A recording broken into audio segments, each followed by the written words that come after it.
Assalamualaikum sahabat muslim, bertemu lagi di channel Sepenggal Kisah, yang menyajikan tentang kisah-kisah islami. Jangan lupa pula like, komen, dan subscribe ya sahabat agar channel ini bisa berkembang, dan menyajikan kisah-kisah menarik islami untuk kita dengarkan. Terima kasih. Turunnya malam kemuliaan ini ternyata memiliki kisah menarik.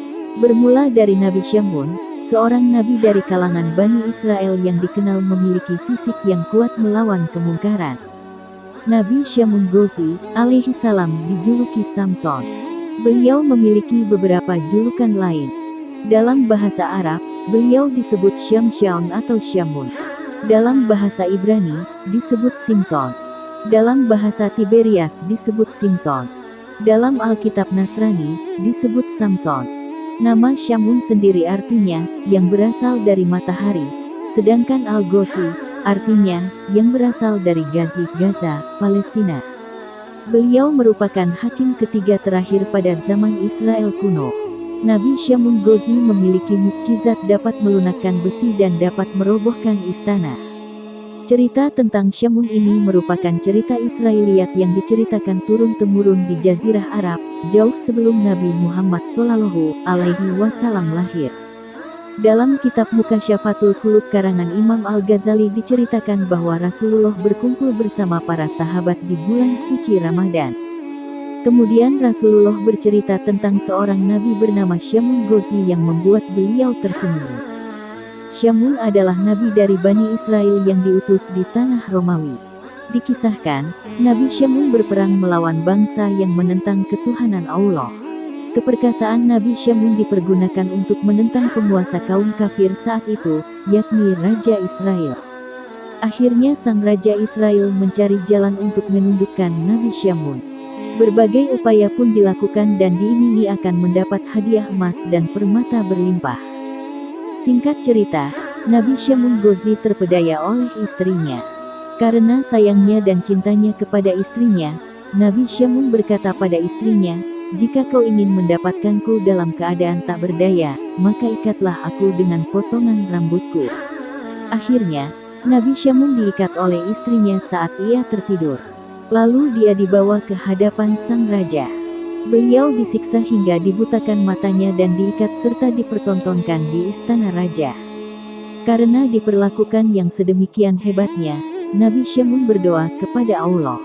Beliau berdoa dimulai dengan bertaubat, kemudian memohon pertolongan atas kebesaran Allah. Doa Nabi Syamun dikabulkan Allah.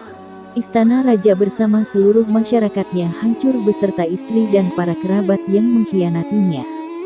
Kemudian Nabi Syamun bersumpah kepada Allah akan menebus semua dosa-dosanya dengan berjuang menumpas semua kebatilan dan kekufuran yang lamanya 1000 bulan tanpa henti. Semua itu atas hidayah dari Allah. Riwayat lain menyebutkan, ketika doanya dikabulkan Allah, Nabi Syamun menggunakan kekuatannya untuk meruntuhkan seluruh istana sehingga mengorbankan raja dan istri beliau sendiri. Setelah kejadian itu, Nabi Syamun kemudian bersumpah untuk beribadah selama 1000 bulan tanpa henti. Begitulah kisah Nabi Syamun yang membuat Rasulullah tersenyum. Ketika Rasulullah selesai menceritakan kisah Nabi Syamun yang berjihad fisabilillah selama 1000 bulan, para sahabat berkata, "Ya Rasulullah, kami ingin juga beribadah seperti Nabiullah Syamun Ghazi." Kemudian Rasulullah diam sejenak dan malaikat Jibril pun datang dan mewahyukan kepada Rasulullah tentang satu malam yang sangat agung. Bahwa pada bulan Ramadan ada sebuah malam, di mana malam itu lebih baik daripada 1000 bulan. Itulah Lailatul Qadar yang jika kita mendapatkannya, maka malam itu lebih baik daripada 83 tahun 4 bulan atau menyamai ibadahnya Nabi Syamun 1000 bulan. Dalam kitab Qisasul Anbiya dikisahkan bahwa Rasulullah tersenyum sendiri, lalu bertanyalah salah seorang sahabatnya, "Apa yang membuatmu tersenyum wahai Rasulullah?" Rasulullah menjawab, "Diperlihatkan kepadaku hari akhir ketika di mana seluruh manusia dikumpulkan di mahsyar. Semua nabi dan rasul berkumpul bersama umatnya masing-masing, masuk ke dalam surga.